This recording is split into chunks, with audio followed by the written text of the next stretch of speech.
All praise be to Allah, the cherisher and sustainer of the worlds, and peace and blessings of Allah be on His last Prophet Muhammad sallallahu alaihi wasallam.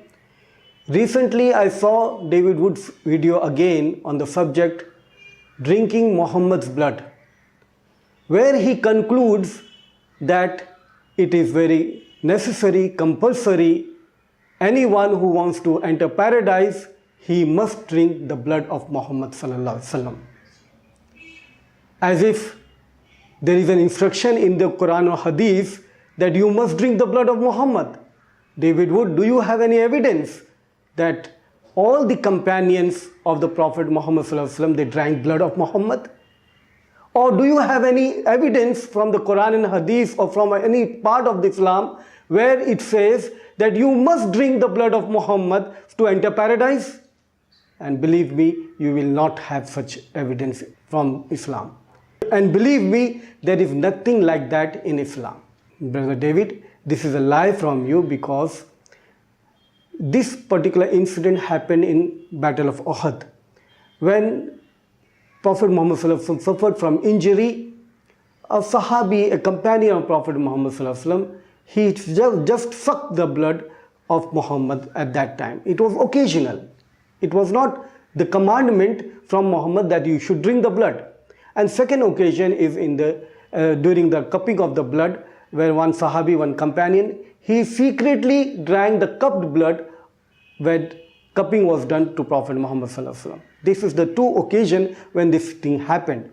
But nowhere it gives an impression from the Quran and Hadith that you must drink the blood of Prophet Muhammad sallallahu alaihi wasallam to enter paradise. It was due to the intense love that all the companions they had to Prophet Muhammad sallallahu alaihi wasallam. It is out of love to drink the blood of Prophet Muhammad. They don't want to spit the blood out.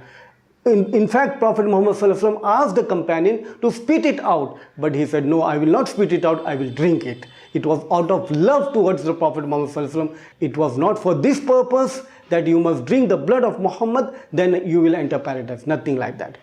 But to give an impression that you have to drink the blood of Prophet Muhammad sallallahu alaihi wasallam to enter paradise, it is a blatant lie from your side. And to lie is very common in your religion. It is very common, because your master Paul, he says in Romans chapter 3 verse number 7, if truth of God is more abounded through my lie, why am I judged as a sinner? So he gives a permission that you can lie very well. To glorify the truth of God, you can lie very well. So there is nothing wrong in your religion that if you lie. Even in 2 Thessalonians chapter 2 verse number 11, it says that God sends strong delusion that they should believe a lie. That they should believe a lie. God sends a strong delusion that they should believe a lie.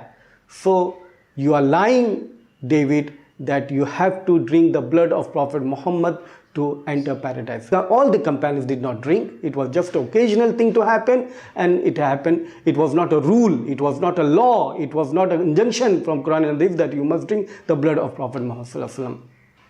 But before talking about Islam, you must look into your Bible. Why are you ignorant of your own Bible? Don't you read in John chapter 6 verse number 53 to 56. Let me read it out to you. There it says, then Jesus said unto them, verily, verily, I say unto you, except you eat the flesh of the Son of Man and drink his blood, you have no life in you. You have no life in you. Meaning, you have to eat the flesh of Jesus and drink the blood of Jesus, then only you can be alive. Otherwise, there is no life in you. Verse number 54, whoso eateth my flesh and drinketh my blood hath eternal life. Whoever eats the flesh of Jesus and drinks the blood of Jesus will have eternal life, and I will raise him up at his last day. Jesus saying that he will be raised up on the day of judgment because he has drunk the blood of Jesus and because he has eaten the flesh of Jesus. Verse number 55. Jesus Christ says, for my flesh is meat indeed, and my blood is drink indeed. Verse number 56. He that eateth my flesh and drinketh my blood dwelleth in me and I in him. Dwelleth in me and I in him. So here reading these verses clearly shows that you must drink the blood of Jesus, peace upon him, and eat the flesh of Jesus. Then only you can have eternal life. It is a rule, it is a law in your Bible. There is nothing like this in the Quran. There is nothing like this in Islam, that there is a rule in Quran or Hadith that you must drink the blood of Prophet Muhammad. But you have in your Bible, John chapter 6, verse number 53 to 56, a law given to you that you must drink the blood of Jesus. You must eat the flesh of Jesus. So drinking blood occasionally is nothing wrong. But making a rule that you must drink the blood of Jesus, you must eat the flesh of Jesus to have eternal life, this is something bad to happen. How can everyone drink the blood of Jesus? Person is alive. No, you can't drink the blood of Jesus and eat the flesh of Jesus. Now, eating shit and drinking piss and boiling your children, eating the flesh of your children, this is bad or good? Of course, you will agree that this is very bad. So you read in your Bible where it says, for example, 2 Kings chapter 18 verse number 27, but Rabbi Shaka said unto them, hath my master sent me to thy master? Hath my master sent me to thy master and to thee to speak these words? Hath he not sent me to the men who sit on the wall, that they may eat their own dung, that they may eat their own dung and drink their own piss with you? So eating your own dung or your own shit and drinking piss, urine with you. So this is more bad, this is much worse. Drinking blood occasionally, that happened with Prophet Muhammad, is nothing wrong in that. Making a rule to eat flesh of Jesus, to making a rule to drink the blood of Jesus, this is something wrong. More worse is to eat fishes, eat the shit and drink piss and eat the flesh of human beings. Isaiah chapter 36 verse number 12 also speaks the same thing, eating the shit and drinking piss. Same verse is there with certain changes. Ezekiel chapter 4 verse number 12, it says, and thou shalt eat it as a barley cakes. Now here Bible speaks about how you can make the shit baked. You can bake the shit also. How? And thou shalt eat it as barley cakes. As you eat the barley cakes, as barley cakes, and then shall bake it with dung, and shall bake it with dung, with shit that cometh out of man. That cometh out of man, the dung, the shit, bake with that in their side. Meaning it should be fresh one. It should be fresh one. It should come, that should come out from the man, that fishes in your own sight. With that you bake your barley cake, like as barley cake, and eat it. So this is more bad. This is more worse. Deuteronomy chapter 28 verse number 53 to 57, it speaks about eating the human flesh now. And thou shalt eat the fruits of thy own body. And thou shalt eat the fruits of thy own body. And thou shalt eat the fruit of thy own body, the flesh of thy sons and of thy daughters, which the Lord thy God hath given you in the siege and in the straitness, wherewith thine enemies shall distress thee. Deuteronomy chapter 28 verse number 54, it says, so that the man that is tender among you and very delicate, his eye shall be evil toward his brother and toward the wife of his bosom and toward the remnant of his children which he shall leave. Verse number 55, so that he will not give to any one of them of the flesh of his children, as if it is very delicious, very special, that so that he will not give to any one of them of the flesh of his children, whom he shall eat. Whom he shall eat, he should not give the flesh of his children to anyone else. He shall eat, because he had nothing left him in the siege and the straitness, wherewith thine enemies shall distress thee in all thy gates.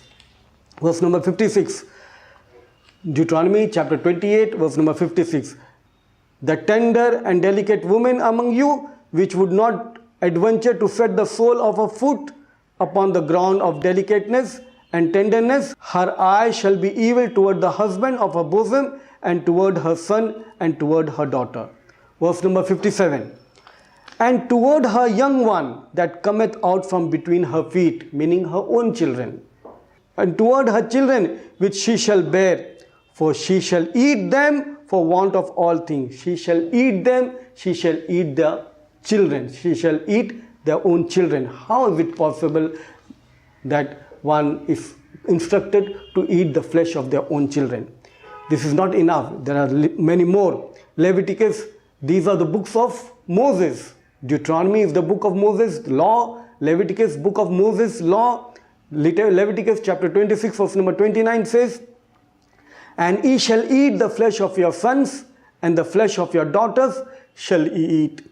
Not only of your sons, you shall eat the flesh of your daughters also. Flesh of your sons and the flesh of your daughters shall ye eat. Jeremiah chapter 19, verse number 9. And I will cause them to eat the flesh of their sons. Imagine. I will cause them to eat the flesh of their sons and the flesh of their daughters, and they shall eat every one the flesh of his friend in the siege and straitness and wherewith. Ezekiel chapter 5, verse number 10. Therefore the fathers shall eat the sons in the midst of thee. The fathers shall eat the sons in the midst of thee, and the sons shall eat the fathers. Not only father will eat the son also will eat the flesh of the father. And I will execute judgment in thee, and the whole remnant of thee will I scatter into all the winds. Lamentations chapter 4, verse number 10. The hands of the pitiful woman have sodden their own children. The hands of a pitiful woman have sodden their own children. They were their meat in the destruction of the daughter of man. They were their meat, their flesh. The pitiful woman, they have sodden their own children. Now again, the last one, 2 Kings chapter 6, verse number 26 to 29, it says, and you can read from 28, and it says, and the king said unto her, what aileth thee? What is the problem with you? And she answered, this woman said unto me, give thy son, that we may eat him today, and we will eat my son tomorrow. Give your son, that we will eat him today, and my son we can eat tomorrow. Verse number 29. So we boiled my son. So we boiled my son and did eat him. Eating your own children. Boiled my son and did eat him. And I said unto her on the next day, give thy son, that we may eat him. And she had hid her son. She did not give. She was a wise woman. She did not give. She ate the son of the other woman. So eating the flesh is more bad, or drinking occasionally blood of Prophet Muhammad ﷺ that happened accidentally, incidentally, that is bad. This is more worse. This is more bad. So before talking about Islam, just Google for your Bible where there is problems in your Bible, and Alhamdulillah, if you do that, then you will not have any guts to speak about Islam. With this I conclude with the verse from the Qur'an, chapter 61, verse number 8. Yuriduna liyutfi'u nurallahi biafwahihim. They want to extinguish the light of God. Light of God, light of Allah, they want to extinguish it. Allahu mutimmu nurihi. But Allah will certainly, Allah will definitely perfect His light. Walau karihal kafirun. Although the disbelievers may dislike it. Although the disbelievers may dislike it. Wa akhiru da'wana anil hamdulillahi rabbil alamin.